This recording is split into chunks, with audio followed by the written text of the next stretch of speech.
अब आपको इस समय की एक बड़ी खबर बताते हैं और यह खबर छत्तीसगढ़ से आई है और एक बहुत बड़ी खबर है।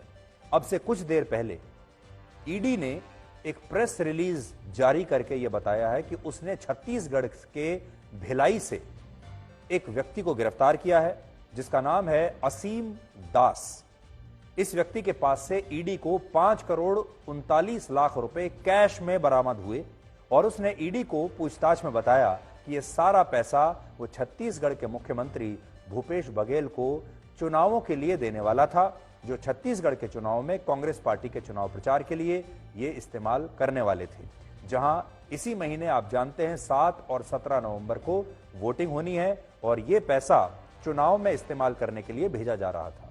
इससे भी बड़ा आरोप यह है कि यह पैसा महादेव ऐप के प्रमोटर्स यूएई से कांग्रेस पार्टी के नेताओं को छत्तीसगढ़ के चुनावों के लिए भेज रहे थे और अब तक 508 करोड़ रुपए महादेव ऐप के मालिकों ने छत्तीसगढ़ में वहां के मुख्यमंत्री भूपेश बघेल को दिए हैं। यह बहुत बड़ा आरोप है।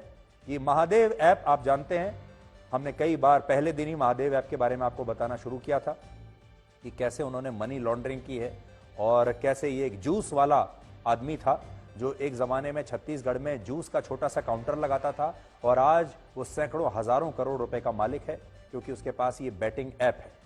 महादेव ऐप वही बैटिंग ऐप है जिसके प्रमोटर सौरभ चंद्राकर पर हजारों करोड़ रुपए की मनी लॉन्ड्रिंग का आरोप है और ये सौरभ चंद्राकर छत्तीसगढ़ के भिलाई शहर का रहने वाला है और पहले वहां ये एक जूस की छोटी सी दुकान चलाता था।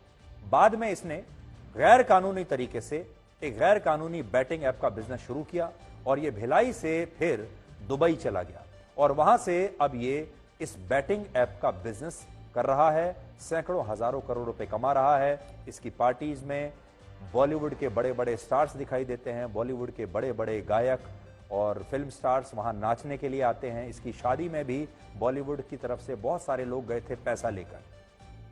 यानी बड़ा आदमी है और इसके दो ही शौक है, एक बॉलीवुड के बड़े बड़े हीरो हीरोइंस को अपने यहां बुलाना और उनका डांस करवाना और दूसरा छत्तीसगढ़ के बड़े बड़े नेताओं से दोस्ती करना। ईडी के मुताबिक महादेव ऐप के प्रमोटर्स छत्तीसगढ़ में चुनाव लड़ने के लिए मुख्यमंत्री भूपेश बघेल और कांग्रेस पार्टी की मदद कर रहे थे और इन प्रमोटर्स से भूपेश बघेल को अब तक 508 करोड़ रुपए प्राप्त हो चुके हैं। ईडी ने भूपेश बघेल पर यह आरोप असीम दास नाम के इस आदमी के बयान के आधार पर लगाए हैं और ईडी की प्रेस रिलीज की कॉपी आज मैं भी लेकर आया हूं और इसमें क्या लिखा है आपको मैं बता देता हूं। तो इसमें कहते हैं कि ED received intelligence input that a large amount of cash is being moved in Chhattisgarh by the promoters of Mahadev app in relation to assembly elections. ED conducted searches at hotel Triton and another location in Bhilai and successfully intercepted a cash courier, Mr. Asim Das, who was sent from UAE especially to deliver large amount of cash for electioneering expenses of the ruling Congress party. Congress party के चुनाव के खर्चों के लिए यह आदमी खास तौर से यूएई से आया कैश पैसा लेकर महादेव ऐप के प्रोमोटर्स की तरफ से। Seized funds were arranged by the Mahadev app promoters to be delivered to one politician.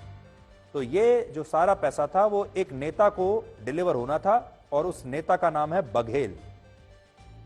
Regular payments have been made in the past and so far around 508 crore rupees have been paid by Mahadev app promoters to Shri Bhupesh Baghel, chief minister of Chhattisgarh. ये एक बहुत बड़ा आरोप है छत्तीसगढ़ के चुनाव से ठीक पहले, जिसमें कहा गया है कि महादेव ऐप के प्रोमोटर्स ने छत्तीसगढ़ के मुख्यमंत्री को अब तक 508 करोड़ रुपए दिए हैं। और अब आप समझ सकते हैं कि अगर यह आरोप सही है तो आरोप गंभीर है और अगर दिए हैं 508 करोड़ रुपए तो ये वसूले भी जरूर होंगे या आगे चलकर कोई मुफ्त में तो किसी को पैसा देता नहीं है, ये वसूले भी जाएंगे। भूपेश बघेल ने ईडी की कार्रवाई को बहुत सेलेक्टिव बताया है और इस कार्रवाई पर बड़े बड़े सवाल खड़े किए हैं। तो उसको तो पहले रमन सिंह को कर ही लेना चाहिए था क्योंकि नान में उसका नाम है। सीएम मैडम, सीएम सर कौन है आज तक नहीं पता।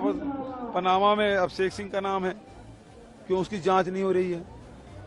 तो सवाल इस बात का है कि आप सेलेक्टिव आप कोई काम करेंगे तो जनता पसंद नहीं करती।